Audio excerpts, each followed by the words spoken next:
Old guy crew. All right, so what do we do when, say, I don't know, a 260-pound black belt gets topside? How do we start to recover that guard and begin to take our soul back in order to not die? John Danaher's got a couple things here to show us, and then I have been working this a lot, so I got a couple add-ins that I really like, and I'll do those as we go. John, how do we save our souls? He's a third kind of frame. No longer a forehand frame, no longer a forearm frame. He's so close now we go to a backhand frame, where we put our hand on our chest, so the back of our hand is between his chest and my chest.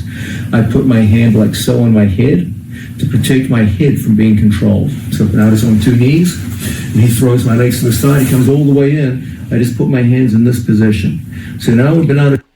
Before we get going a little bit too crazy, I got to stop right here. One thing to note, not everybody in the heat of a roll can always remember or think about, hey, I'm losing this position. I'm going to go into defense mode right away.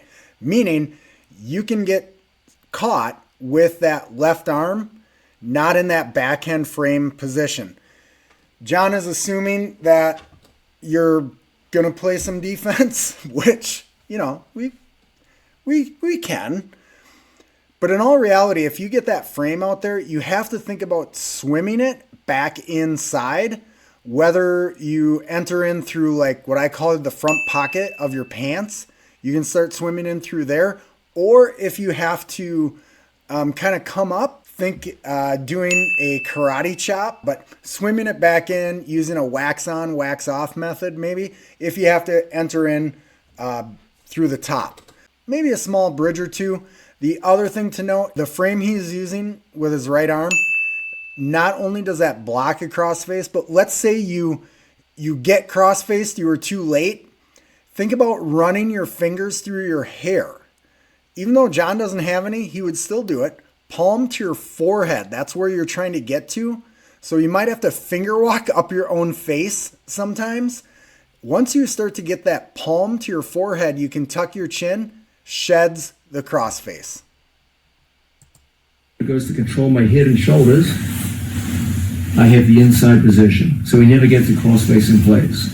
Now, my hand goes through, becomes an underhook. As he comes chest to chest on top of me, he gets chest to chest, but I have the inside position. And as a result, I can come up. As I get up to my base, I make sure I control Bernardo's legs. If I don't, my back is exposed in a way which is destructive, and Bernardo can take my back. Going back.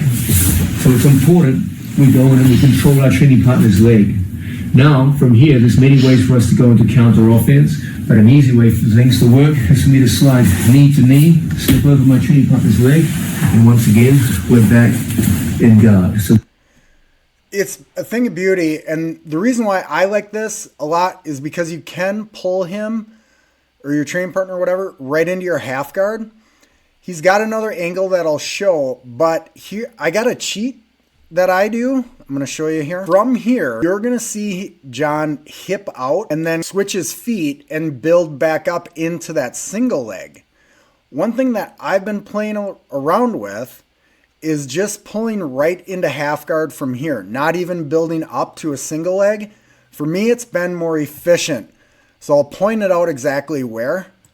Comes an underhook. As he comes chest to chest on top of me, he gets chest to chest, but I have the inside position.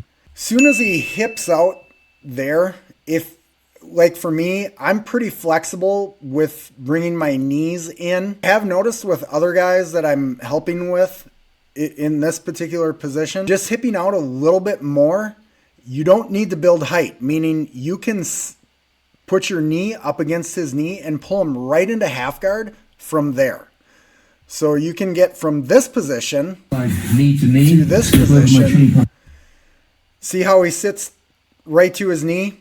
It's there if you just hip out a little bit more. Now the reverse or a different angle, what you can't see is the Casoto hook or a steering hook, I call it. Let's look at that. Crossface. I go through, I get an underhook. I shoot up to my base. Now, as he tries to run to my back, I have a single leg. And as a result, we can easily sit down.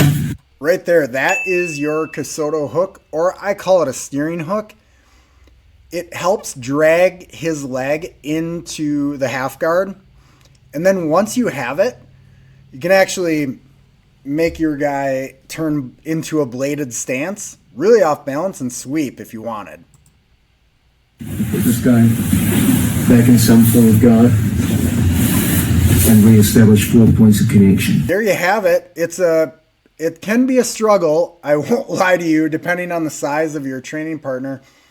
But it is something we need to know when we get squashed. And that backhand, like backhand, hand to your heart, getting that frame there, I don't know. For me, if I can get one frame, I got confidence I can get another one. So that's the video today. If you have questions, drop a comment. Or if you disagree with how I'm looking at it, tell me what you see different. I'd love to hear it. If you like the video, thumbs up-y. See you at the next breakdown.